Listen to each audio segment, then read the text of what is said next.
Shall we go down? This is the aisle Yeah, we let's didn't go down look this at? first aisle. We didn't look at this one. Okay. This one there? This one? Ooh. That's pretty long. That's This really is long. it. The first time I told another human being was when I was 44. I told a psychiatrist in a session. Saying it out loud was probably one of the hardest things I ever did in my life. I never actually had said that to another human being in any setting whatsoever. From the time I was 4 years old, I've known, cross-dressed, I've gone to psychiatrists, counselors, therapists, church, pray the queer away, whatever, try. But I never, ever admitted to another human being out loud that I was transgender. Right? Okay, so let's try putting some of this forward a bit. Your cap came off thing. Oh, no, where's my cap? I gotta wear my cap, okay. Okay. I was terrified. I didn't want to be transgender. This isn't a choice. It's not fun. But I got to that crisis point. It was either transition or one way or another, something was gonna happen and I'd be dead in a few months, maybe a year. Becky's gonna hate it, but whatever. Too bad. Too bad. But, you like it. That's all that well, but matters. Becky's got excellent taste. She does have excellent And taste for I Becky. don't really know what I'm doing yet. I'm still like a novice. You have excellent taste for I'm DJ. still a novice. So Becky's my master of the wig. She knows what she's doing. But we try it. We'll try it. What the heck? What the heck? We'll give it a try, huh, girl? Heck yeah. Yeah, we'll go for it. I first met DJ, Becky, Hillary, and Sarah Healy when they moved next door to my family in the idyllic town of Sugar Land, Texas. A conservative place where your faith, appearances, and reputation are priority. The Healys were different, and I appreciated that about them. I moved out of Texas, but we stayed in touch, and years later in 2017, DJ called to tell me his secret. DJ could no longer pretend to be someone she wasn't. DJ was a woman. DJ was Danielle. A world-renowned patent attorney, Danielle's transition attracted media attention, and the legal world and traditional community took notice. Soon after her transition, Danielle contacted me to direct a comedy series she had written about her experience navigating this new world.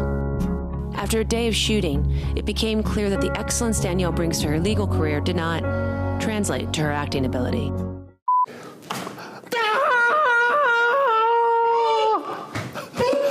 the heck happened in here? I broke my nail. Holy shit, Dave. I thought that you freaking cut your whole finger off, not your fingernail. You scared the crap out of me. Don't try it again if you said Dave. Yeah. We'll be happy. Hello? Come open the door. It's your mother. Your mother, your father. Come on, Daddy's here. Open the Did you door. forget us? Did Sarah explain to you that I am transgender? We realized there was a deeper story to be told, so we decided to make a documentary instead.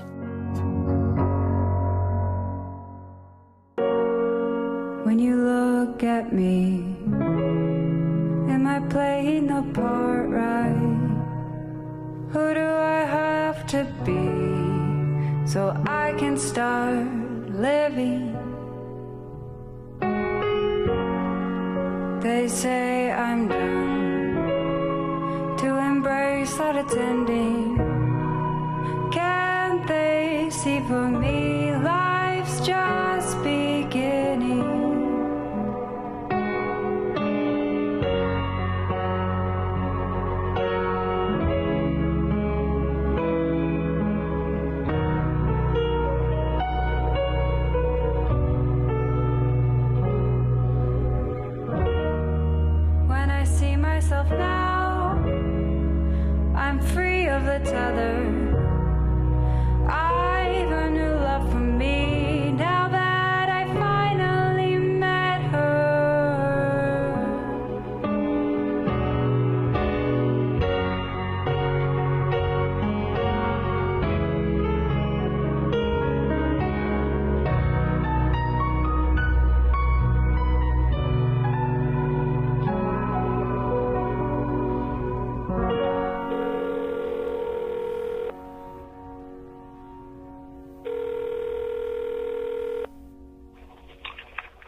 have reached the voicemail of Danielle Joy DJ Healy. I'm the lawyer formerly known as David Healy. Please leave me a message. Thank you for calling. Whatever, but at some point you're just going to be like, what the fuck, man? No one should be doing this but me on the stage. Right. Like, this is malpractice if I don't do it. Well, yeah. I mean, it's like I had my nephew Nick when he was in college help me with an arbitration one summer at Weill. And we were working at the New York office, and he forgot his badge and security, and he's all flipping out. And I said to him, Nick, let me teach you something about life. Bottom line is, act like you're in charge and act like you know what you're doing, because nobody knows who's in charge and nobody knows what they're doing. And if you act like you're in charge, people will think you are. And I said, look, when you walk by the guard, you just like casually say hello, you know, blah, blah, blah. I've seen you a couple of times. You just walk in like you own the place. And he won't give a shit. And sure enough, that's what Nick did. All right, ma'am, I'll let you get on with your walk. All right. Talk to you later. Bye-bye. My mother had her hands full taking care of 4 young children pretty much on her own. And my father was very detached. He was a severe alcoholic. I had a room set up in the basement. My sister used to call it my man cave. And in fact, it was actually my lady closet. Every day I would go down there, and my parents and family thought I was, quote, in the man cave. I was actually dressing and being myself. I'm watching Mary Tyler Moore every day, and my dream in life is to be Mary Tyler Moore. And then I thought, well, I'm never going to be good enough to be Mary Tyler Moore. That's too good for me. I'll be Rhoda. So I realized, okay, I'm never going to be the leading lady, but I could be the best friend, comic sidekick. I didn't get caught till I was probably in high school. My mother must have figured out I was dressing in her clothes, and she told my father, and my father confronted me. It was, you know, an unpleasant experience. He was yelling, not really in control. There was a distance between me and my mother because she knew about my issues and didn't like it. I was really good at hiding. I could have been the CIA. I mean, the CIA should have been recruiting back then gay and transgender people because they knew how to hide shit. And they knew how to go undercover. And I knew how to go undercover. I was trying to survive as a guy. But if losing my wife and kids had meant that I couldn't transition, I would not have transitioned. I don't know if I'd be alive today.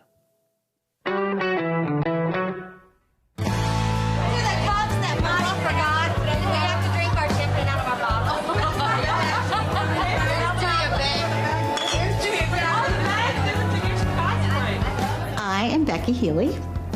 I met Dave in March of 1987. Did he tell you how we went on a date? I was having a party at my apartment. They had an Ides of March party. So we went, and that's where we met. She was like the embodiment of love.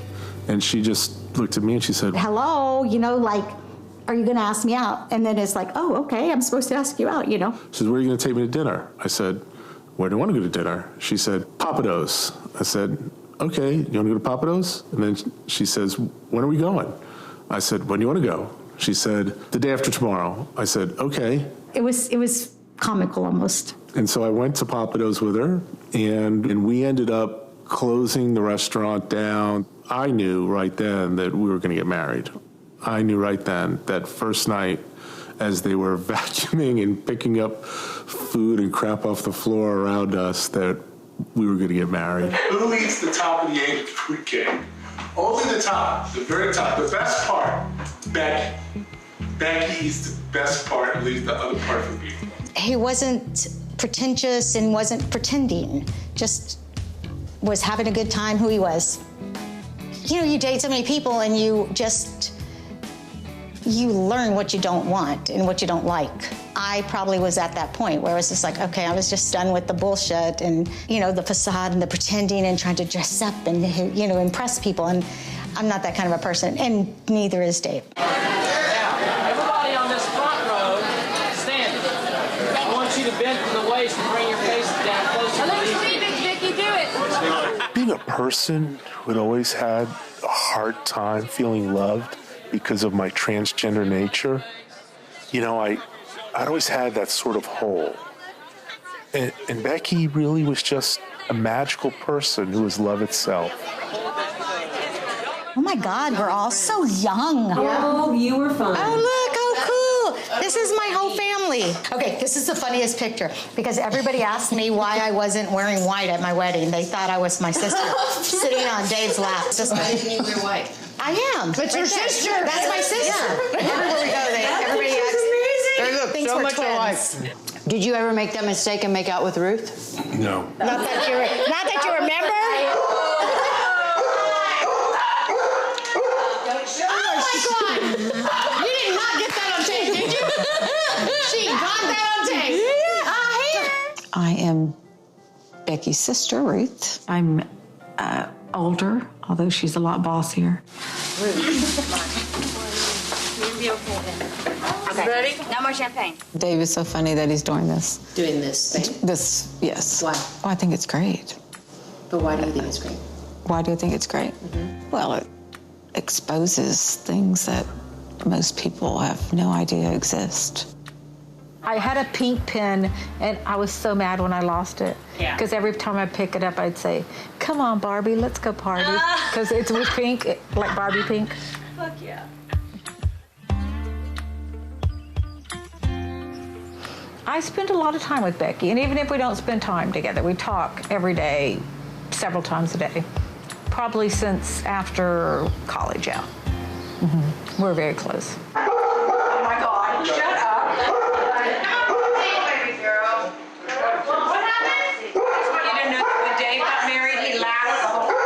You got devilish face on him. At one point, we're kneeling in these kneelers during the Mass, and for some reason, this whole wedding Mass just struck me as hilarious. And I started laughing uncontrollably, and Becky's there at the Mass, and she's looking at me, and I'm shaking and biting my lip and just trying not to break out laughing. And I'm like, this is ridiculous. The wedding was a lot of fun.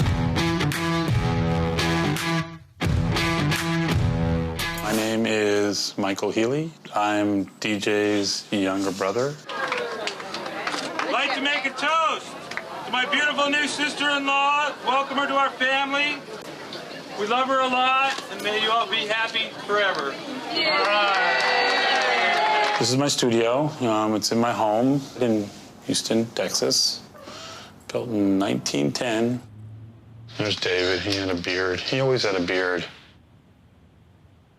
Almost his whole adult life, he's had a beard. I was just surprised when he shaved it off. Do you think at that time DJ was shaving it off because she was becoming more and more of a woman? Maybe. I mean, I think about it. I wouldn't have thought that my brother was a transgender woman by any stretch of the imagination, but now that she is, that is what it is. I wish he could have done it sooner. She's doing it now, and I don't see that anyone that loves her, has any issue with it because she seems happy. We all got a bag of rocks, and my job is not to make anyone else's bag of rocks heavier. If I could take someone else's rocks out, I will. If I could take some of DJ's rocks, I would take them. She's taken plenty of mine. I studied theater for most of the time as a Brown. From the very first days I was at Brown, I was in theatrical productions, constantly. In the school I went to, one of the biggest libraries in the United States, there were maybe 2 or 3 books that had chapters or portions on gender dysphoria or transsexualism, but there was nothing in there really about this phenomenon beyond, some pretty dated materials. So there really wasn't much to use to come to grips with and learn about this. I mean, I thought I was a freak. I didn't know there was ever anybody else really like me. When the internet came along, I guess around the late 90s or 2000, and there was a woman named Lynn Conway, and she had been an electrical engineer who went to work for IBM, and she was transgender. And when she told IBM that she was going to transition, they fired her. And so she went stealth. So she became very, very prominent and became a professor at the University of Michigan, teaching electrical engineering. And she put up a site, basically successful transgender women. And she'd have like a page of, transgender women in academia. And there was somebody who was actually a very famous economist who had transitioned. There was biologists. There were, all kinds of famous academics. And then she had scientists. And then she had, entertainers. And she showed all these pictures of very successful transgender women who probably were not known. That may have even been their coming out. I remember seeing that site, and that site showed me for the first time that being a transgender woman didn't mean I was a sick, demented freak, that there were other people in my situation, people who were very educated, people who were very successful, people who had dealt with this. At that point, had you confided in anyone? No. Any siblings, any friends? No. I never told anybody till I was 44. When I was not able to cross-dress, I would largely suppress as best I could my feelings. I mean, staying busy becomes the ultimate diversion. And ultimately, as a lawyer, I became a workaholic. I was fortunate to be on several lists at the very top of them. Highly, highly rated, one of the best patent litigation advisors. I mean, workaholism is the only addiction where you get positive feedback. People respect you, they admire you, they look up to you. You generally make a lot of money. I know I made a lot of money. DJ's still making this great transition. And it's kind of funny because whenever you really get to Danielle, the person that Dave became, it's a really cool thing. And there is a lot of joy, and there's a lot of peace and a lot of happiness, and that person's like under 5 layers of I was Dave Healy for 55 years or whatever. So, being Danielle still has lots of layers of Dave to let go of, if that makes any sense.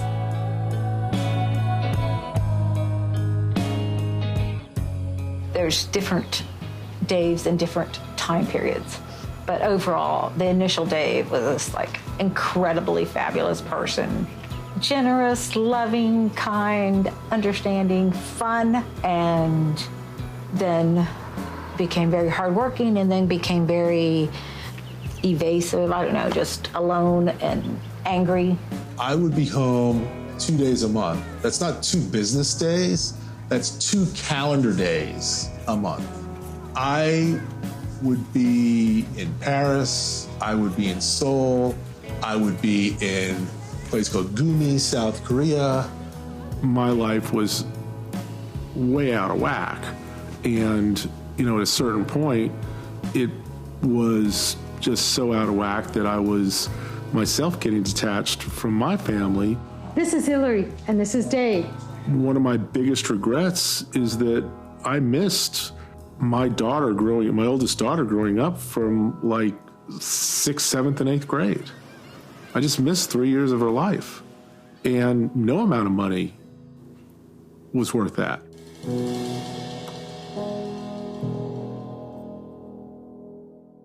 I have to wear this whenever I go outside. And carry this. I did theater all throughout high school, and then I moved out here, and just been doing the acting. For DJ, she supports me. I guess for her, part of it is like this could have been. So it's like I get to do it. And she gets to be like along the ride with me. My family, me, my sister, my mommy, and my daddy. Growing up in Sugar Land was kind of, you know, like every movie, there's like the little suburb where the family raises their kids, and it's like normal mom, dad, children, maybe a dog, just like nothing out of the ordinary exactly. Or at least I thought. We're not the traditional cookie cutter family. We were for a while, but not anymore. DJ's still, I'm not saying like she's a male parental figure, but it's like she's always been my dad. I don't think it's a matter of like her wanting to be like a mom figure, because she's not really like a dad figure, not a mom figure. She's DJ. She's like her own. Dad doesn't necessarily want this. It's just like dad's gotta be a woman, otherwise like dad's not gonna be dad.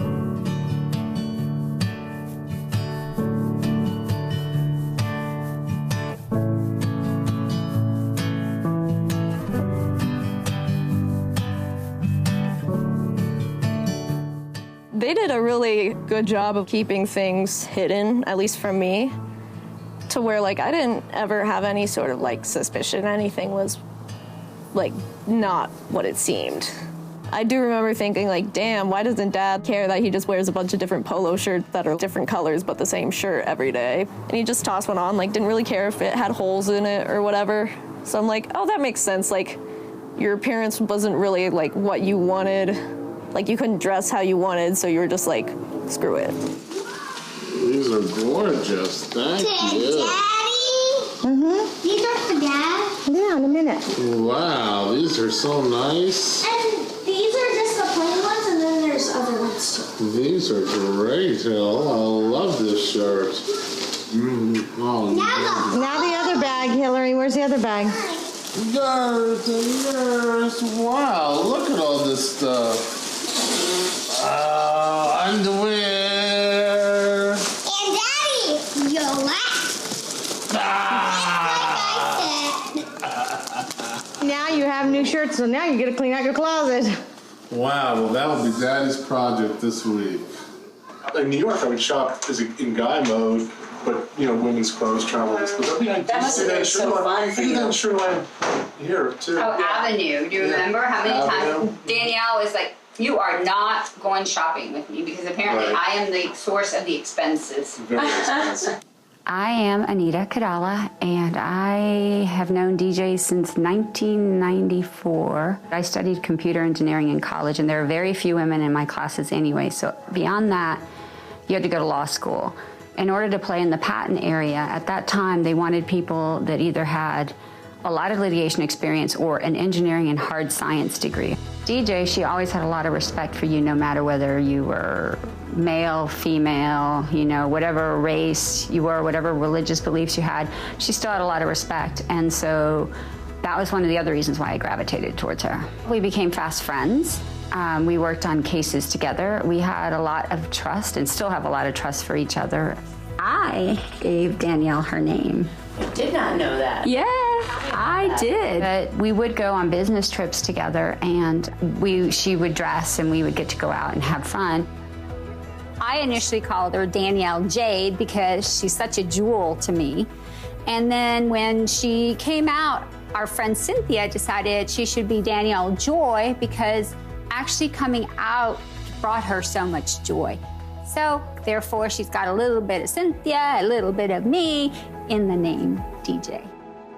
You know, when I would go out with Cynthia or Anita, it was very affirming to be shown that you're not a horrible freak. It helped take me out of the I'm a horrible wretch mode and show me that I was still the same person at my core. You know, I was out with Cynthia and Anita since 2004. In 2004, oh my God. The first time I went out as a woman in public was when I was with Cynthia on a trip. And she was so funny because she's from Virginia, so she's kind of old school. It was the middle of New York in the summer, okay? Which is... And so she has me dress like a proper lady. She has these freaking thick-ass pantyhose. It's such a lie. And I'm wearing these thick pantyhose, and she found a slip. And I'm roasting hot because I'm wearing all this stuff that, I have to wear as a proper lady. And then we go to Monty Python, the Holy Grail on Broadway. And then we're walking back, and they had these gypsies were on the street, like, telling fortunes. So this woman, like, is telling our fortunes, and they want to, like, lure you upstairs for more money. And she's, like, telling my fortunes, oh, well, you are deeply troubled. You're a deeply troubled person. I'm like, I'm a freaking 45-year-old guy in drag in the middle of Manhattan. Of course I'm deeply troubled. I don't need you to tell me that. You know? DJ was very good at putting on an act for people, and particularly for her family, because if there's one thing she loves, it's her family. And for her, a big deal behind all of this was did not want to hurt her family, did not, you don't know how people are going to react. And so she was very cognizant of that. And like I said, I don't know how DJ did it, because it must have taken so much energy to live a life that's not your life.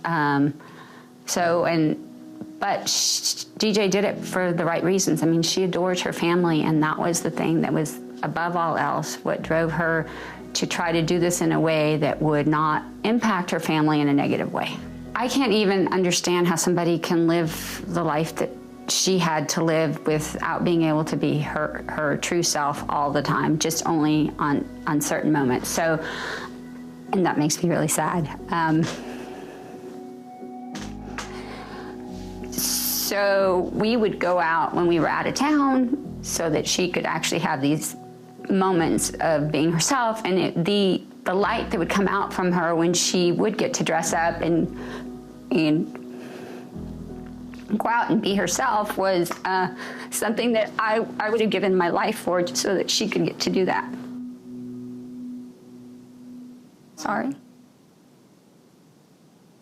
I kind of knew, like, for the last 10 years, when I found some, like, pantyhose in his closet. I mean, I thought, okay, he's having an affair. There's girls' clothes in our, whatever. So it kind of, like, flipped me out. And Wait, no, come on. It didn't cut. No, it flipped me out. I mean, I was like, what the fuck? I just unrolled the pantyhose, and there's like this giant pair of pantyhose, and I said, these are mine. They do not belong to a woman. These are mine. And she, like... How did that feel? A relief in one aspect, because he wasn't going out with someone else. Right. But then he was at the same time cheating, when you think about it, because we are two people that never hid anything from each other. But then when that happened, it was like, I felt like, what was the difference at that point? You're doing the same thing because you're lying to me. What we had was solid and no doubt there whatsoever. We were best friends. We were husband and wife. That was it. And when he said, this is something that I've had to deal with for a very long time or whatever, I don't know. It's almost like I didn't let it affect me the way that you're thinking it should affect me. Anger, hate, betrayal, deep down, it was just superficial. And I was able to deal with that and understand it, maybe. We decided that I would do what I needed to do to deal with it, but that we would keep it away from the kids, away from the family, and out of my professional life. Sarah's playing videographer. Okay, open. You've got stuff in your teeth. When was the last time you brushed them? This morning. Put You've got nails. Okay, put down the camera so we get a picture of you, sweetie. Let me take a picture of them two first. Hillary, let me take a picture of you with them. In 2009, when Dave's like at the peak of his career, and we're traveling around the world, we're doing whatever we want, he got really sick. Becky kept bugging me, call him, find out what's going on, find out what's going on. And I said, no, they said they call if there's reports. There's nothing wrong. I'm good. There's nothing wrong. And Becky's like, Anybody home? You can't walk, you can't breathe, you can't sit up very well. I came home and I took Dave to the ER at Methodist, and I said, you are not leaving here until we figure out what's wrong with you. So we went. I couldn't even get out of the car. They pumped me full of diuretics, and I just started peeing and peeing and peeing out this fluid that was in my lungs. And from the time when I first got in and they weighed me and the time I was done peeing before I was admitted, I had peed out 10 pounds. So, you know, they did the workup, and I had open heart surgery. I was under anesthesia for 14 hours, and I never felt 100% after that, in the sense that I couldn't handle large suitcases anymore, or really any suitcases anymore. I couldn't, my life became so much more limited. No one noticed what I noticed in terms of my brain power. Judges didn't, opposing counsel didn't, clients didn't, witnesses didn't. I did. What is all that? Well, to break it down, this is estrogen and a testosterone blocker. That's Wellbutrin and Effexor. That's for, you know, staying not depressed. Serotonin. These two are hydroxyzine, PAM, or Vistrol. That's for anxiety. This is Coreg. That's heart medication. It keeps my heart beating at a nice 50, 55 beats a minute, which is sort of slow, but that keeps my heart from wearing and tearing. This is Coumadin, which is a blood thinner that I have to take every day. Otherwise, I'll have a stroke. And you take two of them? I take one a day. Oh. This is a different medication that goes with these. This is just Benadryl because the allergies are terrible right now. This is Xifaxan, which is an antibiotic that's specially designed for your intestines because I have a problem with my intestines. This is, I can't pronounce it, but that's for bladder. This is because I have sleep apnea, so that helps me stay alert. This is blood pressure. Do you take all of these every day? I take all these every day, and then some of these twice a day. Okay. Yeah. And you take them all? Wow. Oh, yeah. I could never do that. So right after the heart surgery, the doctor told her that you have got to stop working so much. You need to find a hobby. And so the hobby was writing. So DJ would sit there and write, you know, just a little chapter, whatever, and then put it out there just for us to read. And we're like, oh my gosh, you know, when are you going to write the next one, the next one? So basically, I was writing about me, you know, my family, and in a lot of ways, what we were going through. So, you know, Becky's nickname, I call her Sweetness, and the wife in the book is called Sweetness, and she's taking care of her sick husband. And so she completed the book and then turned it into a screenplay. And then eventually we changed it to Leaves of the Tree. That's the name of it. You're about to meet the man who wrote the words to make all this possible. I was a theater major in college. It is said we all have a story to tell. Dave Healy made his into a book. From the book came Healy's screenplay, which has won recognition, and now the film and production. It was fun. It's like, you know, we produced a movie, other people buy a yacht, or, you know, have, you know, multi-million-dollar homes. We don't need that. We had fun doing this with our kids. Whose idea was that, to turn it into a screenplay? DJ's idea, yeah, I think. I'm pretty sure. I think they executive produced it.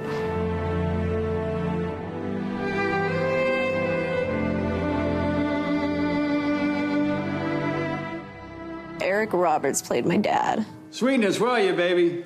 Ready? Yeah. Sweetness is played by Sean Young. She's pretty much my mom. You really should be in bed. Joe's my last client. You don't owe the firm a thing. And Sweetness's like house in Texas. They literally used our house.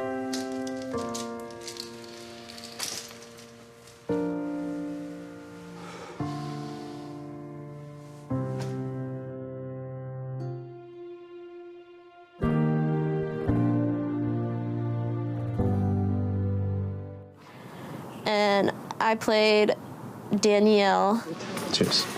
Danielle, go ahead. Don't let her drink that. I'm going to college in a few weeks. Yes, you are. Did you change the author name? Was it always DJ Healy? No. In the movie, it says David J. Healy, but I always did this book as DJ Healy.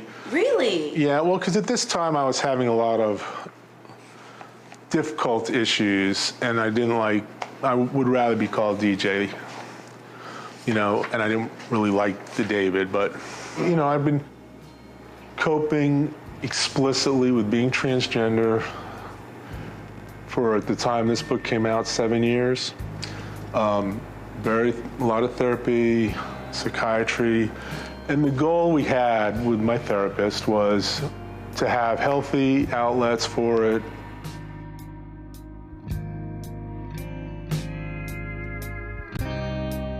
I had everything to lose, and the pain that would be inflicted on my family the thought of it was unbearable. And so I came to another inflection point.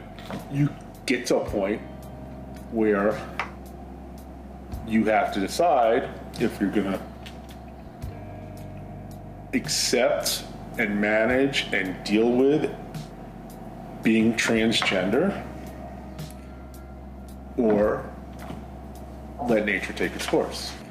So when you say you had reached a crisis, you're saying that you would recognize that if you didn't do something, you felt like you wanted to die. I didn't want to die, but I felt like I couldn't live. You couldn't go on living as Dave. I couldn't live, period. I went into this thinking, I'm willing to lose everything except Becky, Hillary, and Sarah. So my mom told my dad that we were gonna go shopping, me and her, but I ended up staying home. And my bedroom overlooks the backyard in Texas, so I can see. And I normally always have my blinds closed, but I guess for some reason that day I had them open. I was probably actually smoking weed out the window now. Now that I realize that.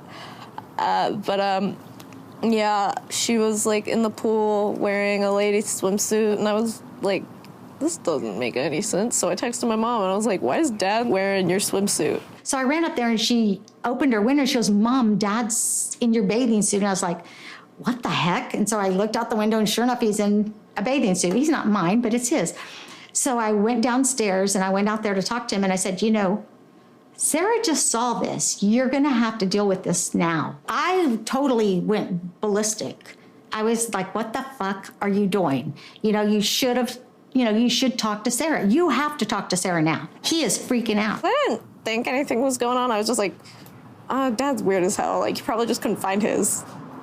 It seemed like the type of thing if he couldn't find a swimsuit, he'd just be like, I guess this one works. I'm home alone, whatever. I thought it was extremely inconsiderate for Sarah, for anything. It's like, don't do that shit without, making sure that everything's okay. He spoke to Sarah for a very long time, talked to her about it, explained everything to her. She was crying. He was crying. She was crying. I was crying. I was like, it's like, it wasn't my vision of how things should have happened. For a long time, my mom thought it was a choice, and she was just really upset, why would DJ make that choice? But then she realized, this was the last thing DJ wanted. It was DJ was either gonna, die at 58 or, live her life as a woman. She was like, live your life as a woman. What was that like for you? It was pretty scary, knowing my mom. I was really scared that they were gonna break up. But, she didn't have to go much into in-depth explanation as, what being transgender meant or anything, because I already knew that. And I was like, it's okay, I still love you. I get it. I was just... I guess I felt bad, too, because it was, 18 years and I had no clue. And I kind of was like, has she been miserable this whole time? And I was a little bit mad at my mom for not letting her do what she wanted to do, but at the same time I know Becky was probably scared for her too, because we live in Texas and it's not the easiest place for that kind of stuff, so. Basically, I think it got down to the point where either he was going to be able to start dressing all the time or he's going to kill himself because he was just so miserable and unhappy. And to me, which is more important? Do you want him dead or do you want him to be happy? He deserves to be happy. He's done so much for so many other people in this world that denying him to be happy is cruel to me. And it was a really hard process for both of us, but especially for Becky, and we had some very traumatic times. And I came to realize that she wanted me alive and with her, regardless of what I was wearing. The months it took to realize I would not lose them. They're still going to have difficulty, but I would not lose them, which I should have known all along, I think. But that's when I knew I would not lose them, regardless of what else I lost. And then at that point, I was like, okay, I literally could not live another day as something other than me. And that's when I, for better or for worse, June 17th, 2017 was when I stopped living exclusively for other people and started living for me.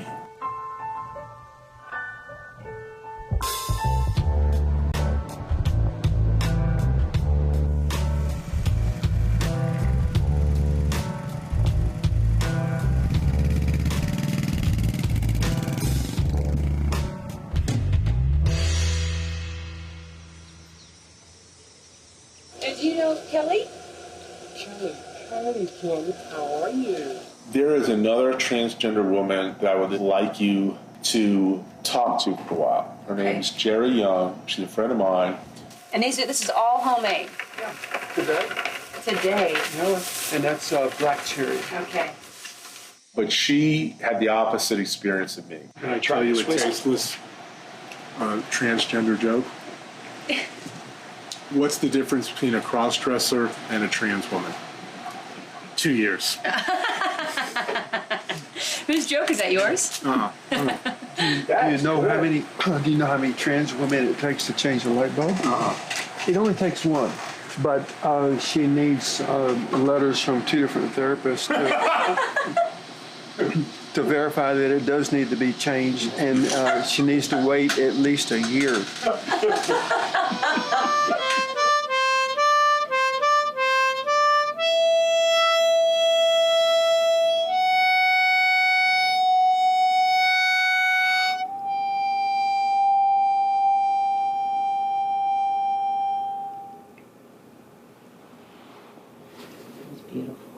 Well, the song is about that place where you can be happy,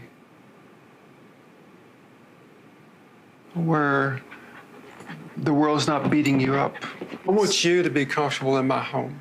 Okay. And this is your gig, so you're in charge. Okay. Love it. You're the big shot. So you flip the switch, you open the blinds, you just tell me to talk, whatever you want to. When I was a kid, it was in the 50s. In the 50s. It was in the 50s. So I was born in 1950, and one of my earliest recollections is lying in bed one winter night, just weighted down with heavy quilts, but just so extremely troubled, and I couldn't sleep. And I can remember slipping out from under those heavy covers and easing off the bed onto the floor onto my knees and assuming the best prayer posture I could muster up. I prayed for God to make me a girl, fully expecting to be a girl when I woke up. And it didn't happen. how old were you then? I'm guessing that I was maybe 4 or 5. I was the first person in the family to go to college and graduate from college, and I ended up graduating many times from college. It appears to me that trans women, and I know it's true in my case, and it probably is true in DJ's case, that if you can be over-the-top successful then it's like a smokescreen. That people see that success and they're less apt to closely examine you and get a clue as to who and what you really are. And so I majored in elementary education, and I got a Bachelor of Science degree in elementary education. Then I got a master's degree in school administration. And then I got a Doctor of Education in educational leadership. Oh, I got a master's degree in reading instruction also. I forgot about that one.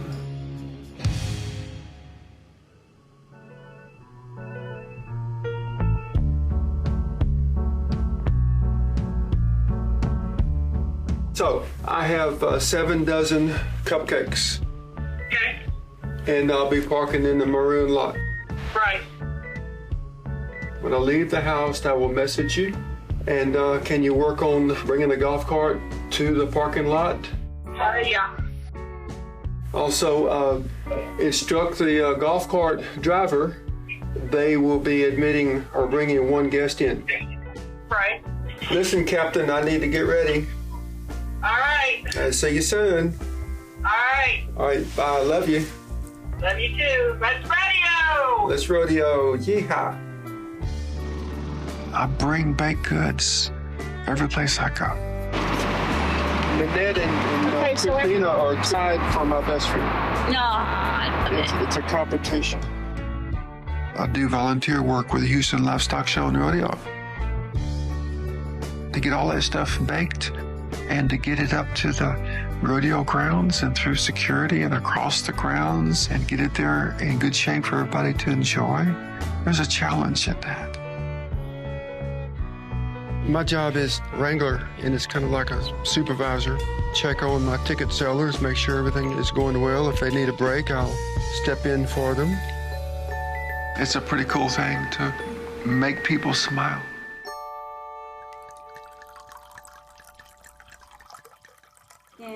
We got chicken and salad. This is fresh made ranch. Did you make it? Uh-huh. Wow. And this is one of my special homemade salad dressings here. You said you have a daughter. Can you elaborate on that? Yeah, Ellen is adopted. Oh my gosh, she's the love of my life. Adopted during my first marriage. And we got her when she was 7 days old. Mm-hmm. And I was the one that got up with her every single night and changed the diaper and fed her and bathed her. Your wife did know that this was something that you were dealing with. Yes. But it wasn't accepted.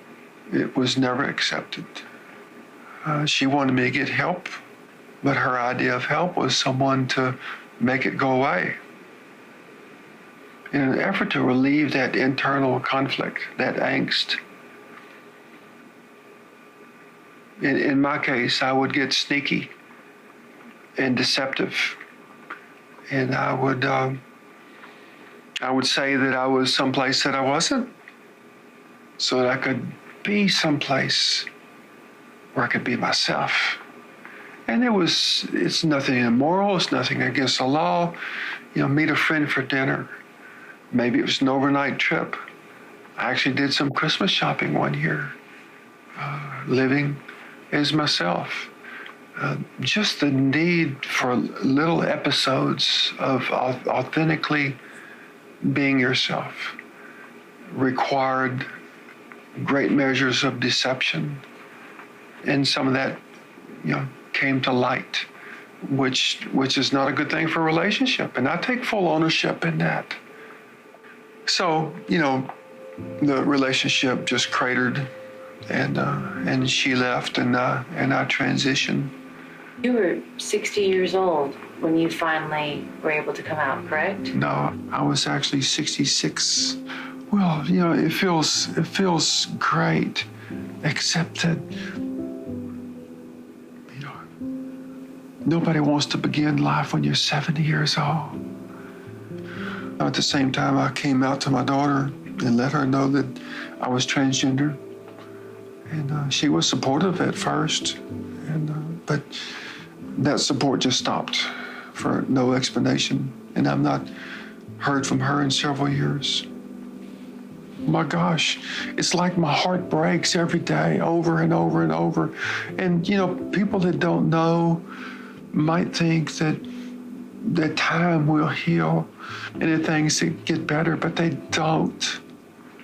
They don't without closure, without resolution. If somebody dies, they're dead. You know, you move on. Life goes on.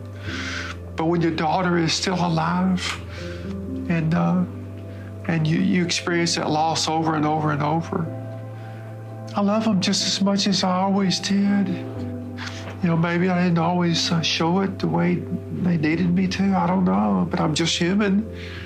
I'm just human. And there's nothing really wrong with me. And I'm actually better now because I'm the real me. I'm living the way now that God created me.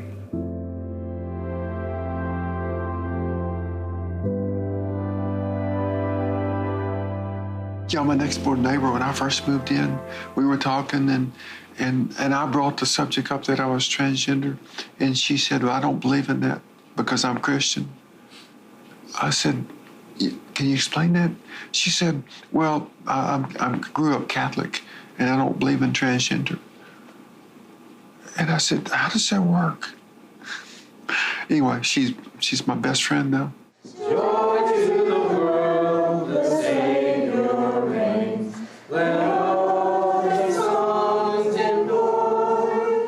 White fields and groves, lost fields and plains, repeat the sounding joy. You know, I know what the official party line is in the Catholic Church. But, you know, it's most Catholics and most clergy are not hip with the anti-gay, anti-trans position. I've been very welcomed. But because there is a group that became uncomfortable, we stopped going to church, stopped going to Catholic church. The Healys were very big in the Catholic community, and everybody knows them in the Catholic community. So I opened up Facebook one morning, and I was shocked. I was like, what is this? What? And then, what? My concern with Becky, and I never talked to her about it, my concern and everybody who has talked to me about it, because I was the point person in Sugar Land for confirmation. It's kind of odd. Once that came out on Facebook, I was getting a lot of texts. The first thing they would say is, are they still married? I'll go, or how's Becky? And they'd never ask about DJ. I went to Maui with Becky and the girls right after that event. When I came back, I think they just felt like, you know, are they divorced? Is she divorcing him? Is she mad? And they kept asking me all these questions. I'm like, I don't know. Like, we don't talk about it. I mean, you didn't confide in anyone for a long time, right? No. Did you talk to your best friends or your sister about it? No. No one? No one. Nope. Do you try to get her to open up? Yeah. Yeah. She's not going to. Everything changed, you know. It's just a very different world since Dave transitioned into Danielle. Thank you, Fiore. Hold on a second. Thank you, sweetness. You like this blouse? Mm, You don't like it? you know me. Babe, it was $75. It was on sale, community 40% off. Are you going to the office? No. Okay, because you can't wear this to the office. Your back's open. Her back open? Yeah, look. Well, no, I'm not wearing it to the office. So I would think that if my husband came out like that, I'm almost feel like if you want to be that, if you want to change your sexuality and you feel like that's your, yes, then that's fine, but I didn't sign up for that. And so then then you're sleeping with a woman, and that's kind of odd. But then again, when you're married over 20 years, there's stuff going on in the bedroom anyway. So it's kind of like you just sleeping with your playmate. To me, it's kind of like Becky lost her husband, not just divorced, but lost her husband. And so, especially in the Catholic community, and it's just kind of conservative over here, this is like Trump territory. So what people say about Texas is just true, is everyone's so nice here. They're so kind to your face. But it's behind closed doors or with friends is that when they're talking and they're saying ugly things. That's what people ask me. They say, is Becky a lesbian? And I go, I don't think so. I don't think just because her husband changes that she changes her sexual preferences either. So I don't know how that works. You know, Becky and I have been together 33 years. We love each other deeply. Doesn't need a label. And I pause so that you can cut the film if you want. My niece, who's a college student, she was about 19 at the time, she looked at me and she said, Aunt DJ, does this mean that you and Aunt Becky are lesbians? And I looked at her and said, probably, but don't tell Aunt Becky. I don't explain myself or DJ to anybody. Do people ask you, do you consider yourself a lesbian now? Nobody has ever asked me that. Do you consider yourself a lesbian? No, not at all. Not at all. But does it matter? I don't think it matters. I don't think it matters either. Not at all. I'm still who I am. DJ's still who she was. She just wears different clothes.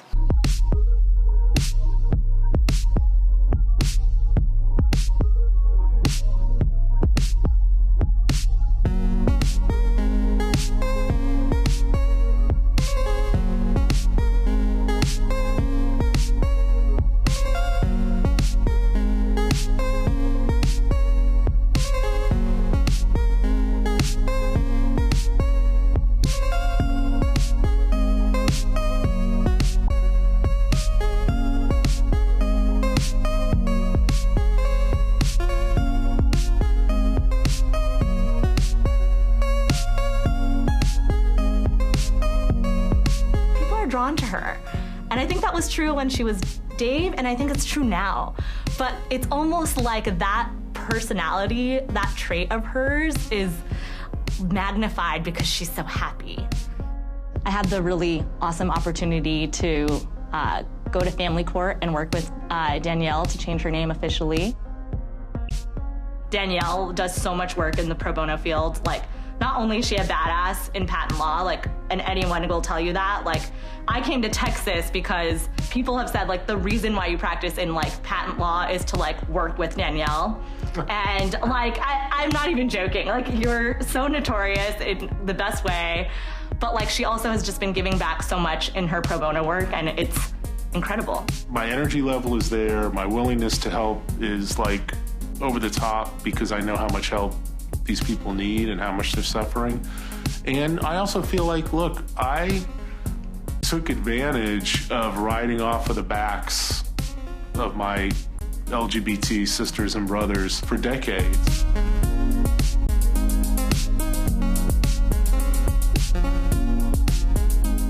And while they were, you know, doing the early pride parades and they were doing the early demonstrations and they were dealing with all that stuff, I mean, I was making a lot of money being a lawyer in big firm America, and now I feel like it's my turn to pay it back.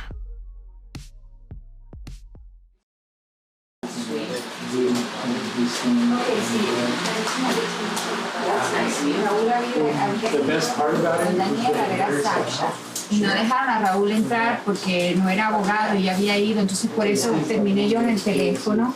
She's been telling Raúl he should try to get a certification as a translator or something, and I said that might make it easier for him to get in, for example, when you want to go see Sasha or somebody. Inauguramos esta casa, ¿verdad? Esta es una casa rentada, pero la inauguramos como un albergue para la comunidad trans y queer, no binaria, género no conforme o intersex. Soy Ana Andrea Molina y fundadora de la Organización Latina de Trans en Texas. Y así ha funcionado, ¿verdad? Ya tenemos un poco más de un año abiertas.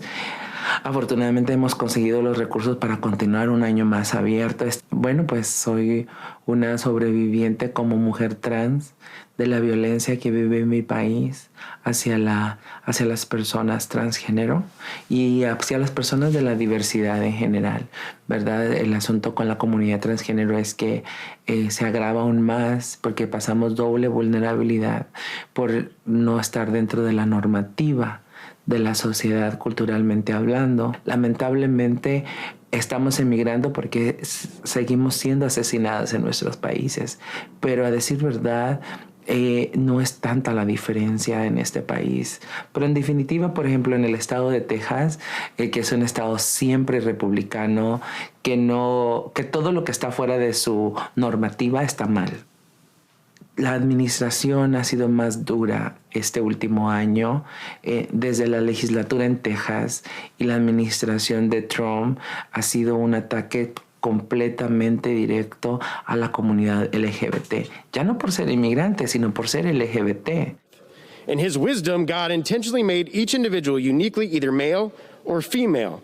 When men or women claim to be able to choose their own sexual identity, they are making a statement that God did not know what he was doing when he created them. But for heaven's sakes, you've got these rights. Allow people that believe what Moses said when he said, a man shall leave his father and mother, a woman leave her home, the two will become one flesh. Let them be able to practice the teaching of Moses. You used God to enslave my foreparents.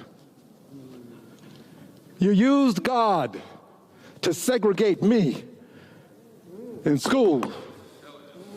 You used God to put me in the back of the bus.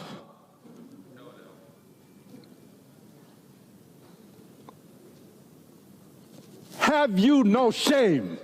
Conocí a Danielle hace un par de años en una conferencia para la comunidad trans aquí en Houston, Texas, y desde entonces siempre estuvo tratando de interactuar conmigo. Lastimosamente la barrera del lenguaje siempre es un impedimento para mí. Para mí creo que es de las pocas personas que yo considero blancas con privilegios, pero que son unas aliadas muy fuertes, ¿verdad? Sin pensarlo, cuando llegó a sus manos la propuesta de llevar el caso de una mujer transgénero en un centro de detención y no negarse, sino tratar de decir, oh sí, yo conozco a Ana Andrea, ¿verdad? So she's asking whether we got a package from Raul about Honduras, where there's an article in the law that says that if you dress contrary to your gender, that you get arrested for X number of days. Have you seen that? I haven't seen that. Did you forward that packet to me? I will send. I didn't get any packet with that in it. No tenemos. But we have a pile of evidence. Hold on.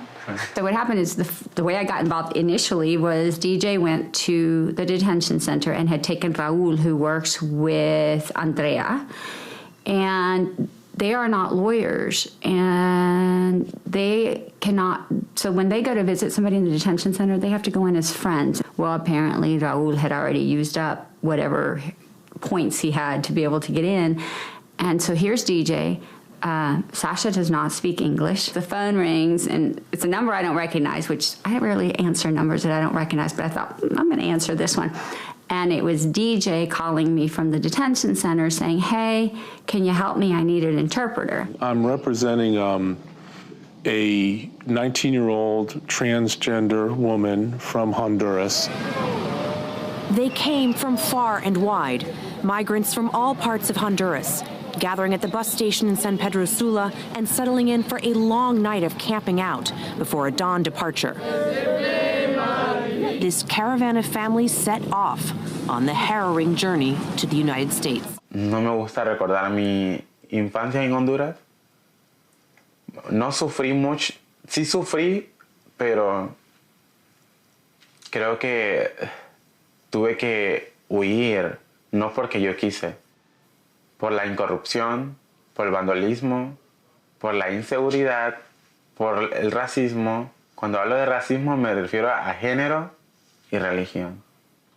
This case is just so sad. This young person at age 18, high school kid, the gang that controlled her neighborhood in Honduras decided to make her their sex toy.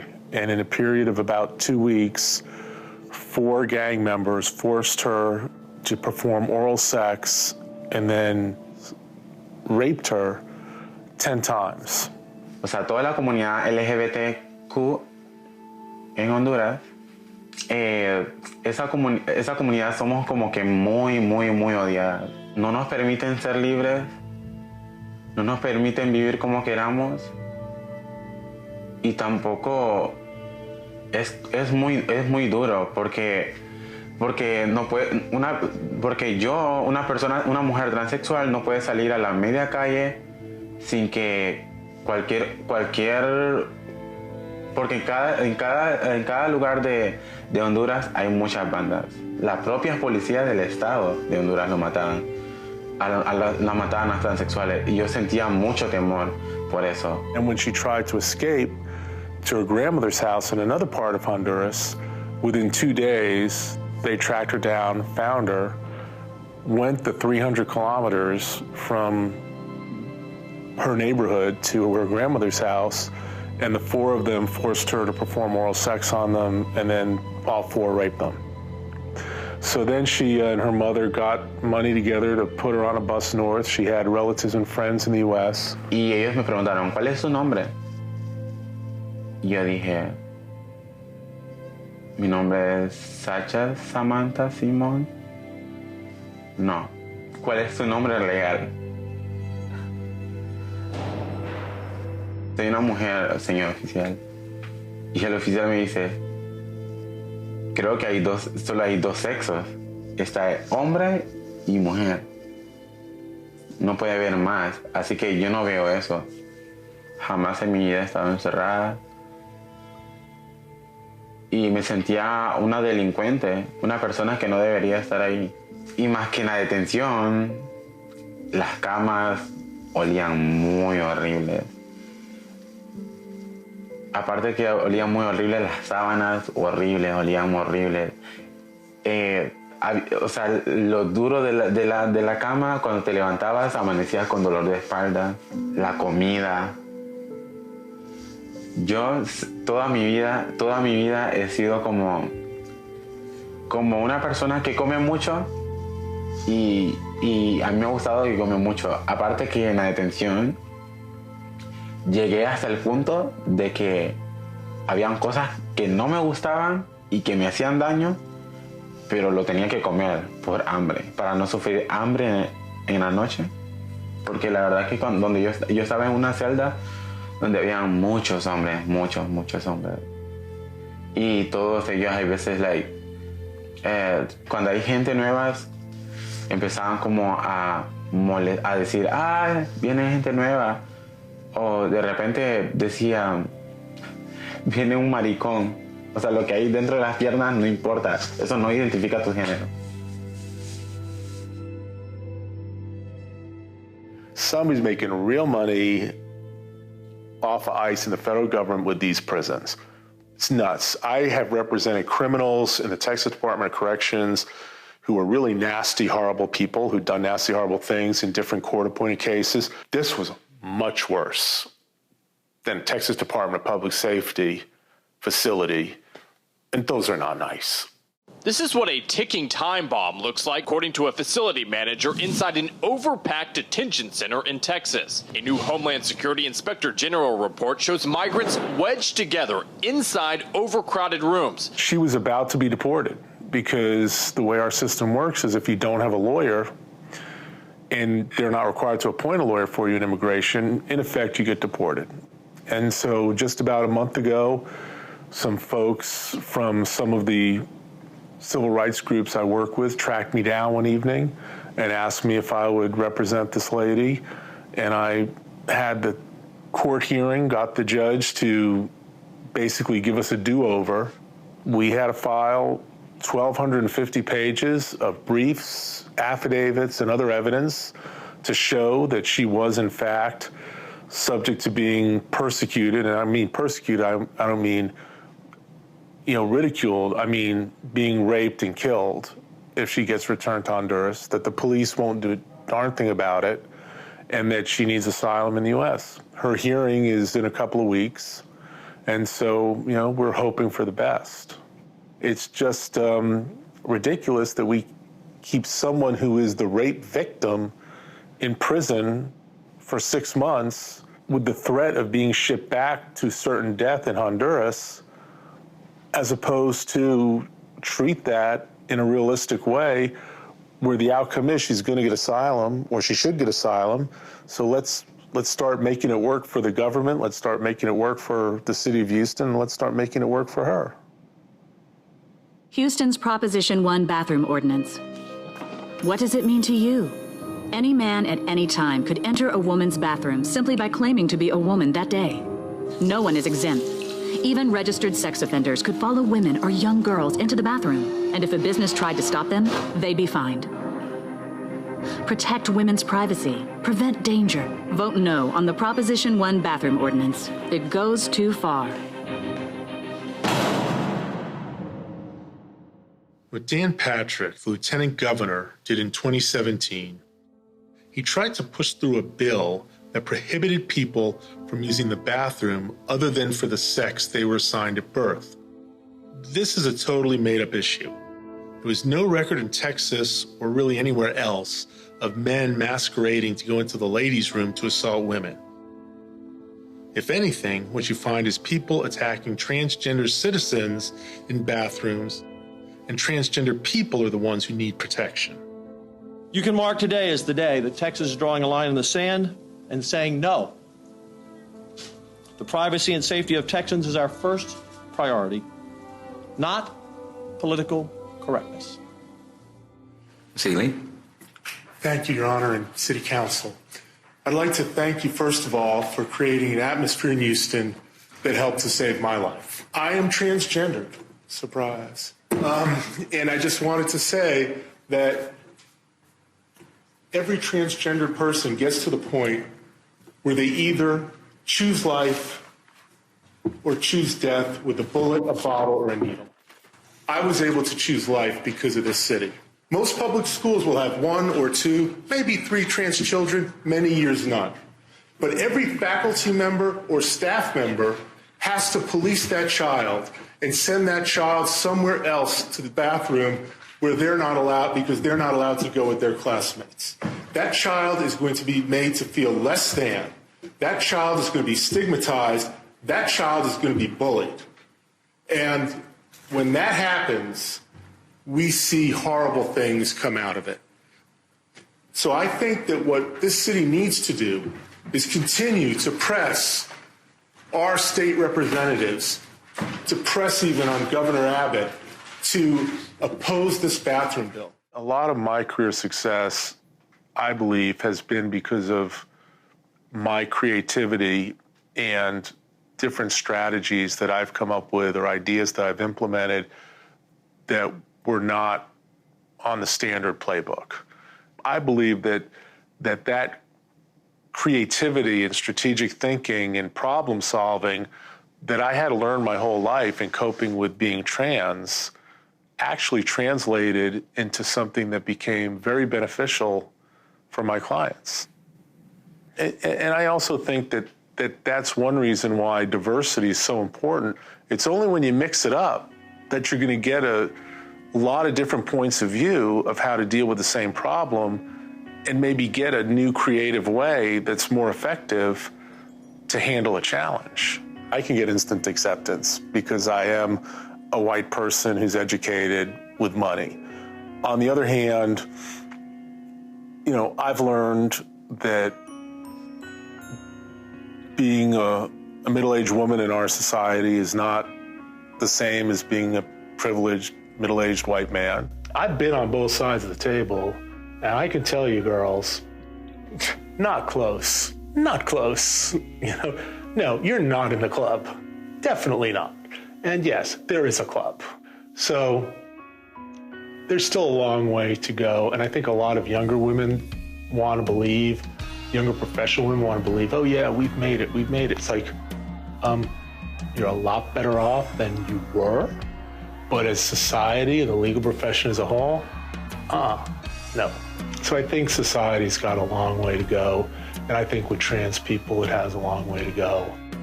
I've definitely can sense and know where, I don't have the same seat at the table as I had before I transitioned, but I'm glad to make that effort now to bring about a seating arrangement that's based solely on merit as opposed to the accident of your birth or the advantages you had growing up.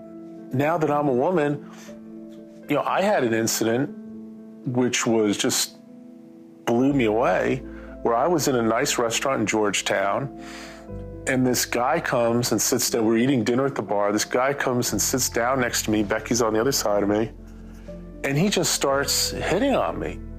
And he kept it up. He grabbed my head and tried to turn my head to kiss me. He ended up kissing my cheek. Then he starts rubbing his leg against me. I mean, I was... And Becky's there? She's there. She called the bartender over. I was just so shocked.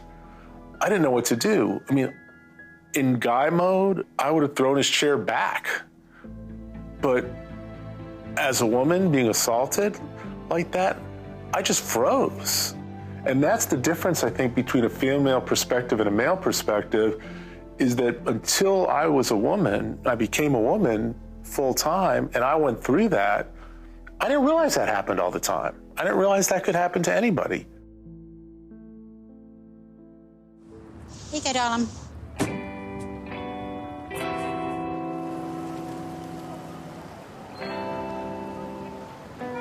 It's been an honor to be part of this journey, because if not, I would have been outside of it or clueless and not really realizing the pain, the energy, the emotion that is needed just to get through the day. I mean, I'll do things, get through the day, not even think about it, and then I'll watch my DJ try to get through the day as a transgender woman, and it takes a lot more energy.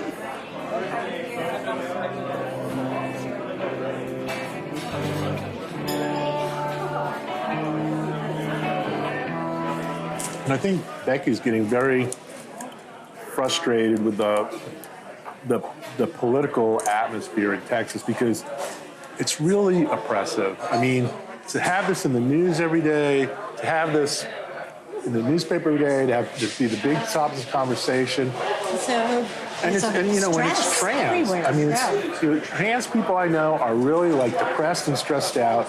Becky's depressed and stressed out for me. Right. She's worried about your safety, and I mean, you just don't want to live in that environment. Right. And it's like, I really don't want to live in that environment. When you look at DJ, do you still see the person that you fell in love with? Yes and no, because I've seen what society has done to a person who is such a giving, amazing, confident, or was confident, brilliant leader in the legal world, come to people have thought, oh, you put on a dress and your brain is gone. You know, it's that kind of, it's like you're a different person. You're not a different person. You're still the brilliant, walking encyclopedia of the law that you've always been. You know, they'll talk to you to your face, oh, let's get together, you know, I have a case I want to talk to you about, whatever. And then, you know, you'll meet or whatever, and then, like, you know, nothing ever comes out of it. It's like, you know, why not? Because they're afraid, as the client, is the judge gonna, you know, be, you know, anti-LGBT? Is the jury gonna be? How am I gonna, you know, how are you ever gonna be able to go into a courtroom, because, you know, you're not going to be respected in there, and we're going to lose. So why hire you? In terms of my career, that's been an unexpected trajectory. I'm someone who as a guy, was very sought after. And as a trans woman, isn't at all. And that's disheartening. I'm not getting hired. So I'm thinking, okay, well, maybe I'm crazy. Maybe I've lost it. Maybe I've become stupid all of a sudden. I don't know. And so when I go in before a United States Court of Appeals in a significant commercial case, and I win, and not only do I win, but I win hands down, fast, quick, that is an affirmation that I'm not crazy. And I don't want anyone to hire me because I'm a trans woman. I want them to hire me for the same reason they hired me for the last 30 years. Because I'm a smart, very creative, very strategic, hardworking thinker. My life is the law and my family. This is what I do. I live and breathe the law. And diversity is meaningless without inclusion. Basically, applauding my right to exist and giving me permission to exist isn't the same as letting me compete for the same business I did before. And getting hired is luck. There's a lot of personality. There's a lot of je ne sais quoi, or whatever the heck that means. But it just blows my mind that some companies and firms and whatnot that tout, their diversity, don't even return my call. It's bullshit. It is such bullshit. In fact, we were at a conference last year. I think that she had an hour of speaking or something. And I said, you need to get, because it's all these CEOs from all these companies around the world, right? I mean, powerful people. Diversity, diversity, diversity, right? Okay. So if I was the one that went up to that podium to speak to these people, I would basically just tell them, quit saying you do this shit when you fucking don't. It's a facade. It's bullshit. You do not include the LGBT world. But the flip side of all this is I've gotten to have a feeling of personal reward that is much deeper than I had in the past. And I became an accidental activist. I didn't transition to be an activist. I mean, if I'd had my choice, I never would have transitioned at all. Period. End of story. I transitioned because I was forced by time, circumstances, life, and nature to give in because I couldn't hold it back any longer. And it had the unexpected consequence of, in effect, losing much of my law practice for paying clients, but it had the accidental consequence of me being one of very few trans women lawyers who are out in the United States, the only trans woman lawyer at what I'll call a big firm in Texas at the time. Now there are a couple others. I'm not going to out them. When did you meet Danielle? Creo que esa es mi parte favorita. Esa es mi parte favorita. Amo recordar eso, te lo juro. Amo recordar eso. Es lo mejor que me había pasado. Acá. Cuando yo pensé que ya estaba, cuando yo pensé que ya estaba todo ya acabado, me acuerdo que tenía muchas cortes. El juez me decía, no tienes un abogado. Miro a una mujer que estaba encerrada, una mujer con pelo largo, digo yo, una mujer aquí en la detención, o sea que no soy la única, dice. De repente veo que era una chica trans también. Pues la chica me miró llorando y me dice, Sacha, hola, mucho gusto. Y yo, hola, ¿por qué estás llorando? es que no tengo un abogado. No tengo un abogado y creo que voy a volver a Honduras otra vez.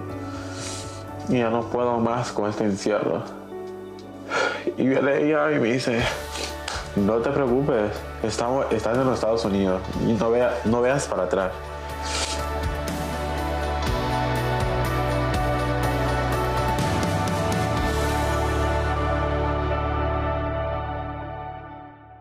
Good doggy. Hi, I'm Sarah. Nice to meet you, Nice to meet you. I have a lot of value. Sasha takes very good care of me. Becky's away. Takes good care of me. So, since I can't go upstairs and I can't really lift heavy things like the lasagna pan's too heavy for me to lift, or the trash, Sasha is in charge of lifting everything. Right? Yeah. She's in charge of lifting. Lifting is Sasha's department. Stairs are her department. And Sasha she's our Honduran American daughter. Yeah. I love that. She's now our Honduran American daughter. And she's much better behaved than her sisters. I had such empathy for her. And I also realized that this was her chance to actually live her true life. You know, if she went back to Honduras, she'd be killed and wouldn't have a life. But if she did have a life, she'd have to be heavily closeted and wouldn't be able to live as she really needs to live to be happy.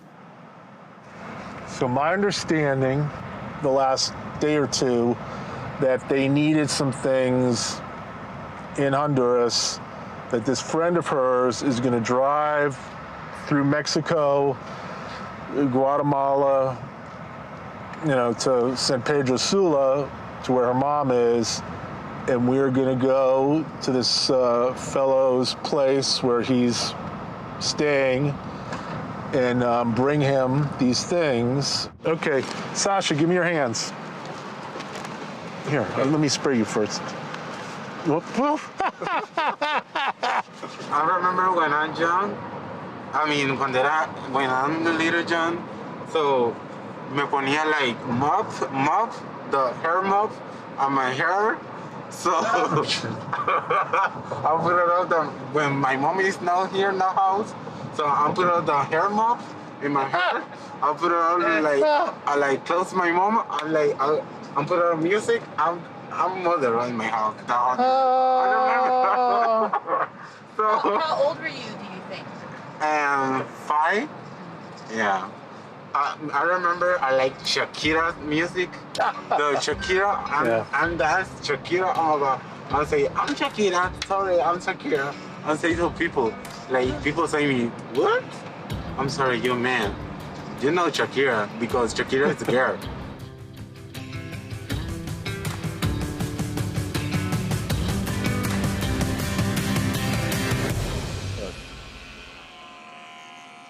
Becky is now in LA helping Sarah out, getting moved into and settled into a new place. And she was going to do this before she left, or Sarah would have done it, either one of them. But, in all the confusion and preparation and packing, it's just something we forgot about. It's not a high priority item, so we just kind of forgot about it. I had this hardest time with makeup for a long time. It's really hard to learn how to fix your hair and put on makeup in your 50s. I mean, stuff stuff you learn as a 13 or 14-year-old girl at slumber parties, I'm trying to teach myself, or maybe a makeup person teach me at 50 or 55. Okay? Yeah. Awesome, Sasha. Thank you, sweetie. The only time I don't have a wig on is usually either early in the morning or late at night at home. I wear wigs at home full time. I mean, I get up and I put on my wig. When Becky and I are here alone, I'm wearing a wig. I'm always wearing a wig because that's me. That's what I want to look at. When I see myself in the mirror, I want to see a woman. And I really... This sounds really bizarre, but I'm a fat, very, very fat unattractive 60-year-old trans woman.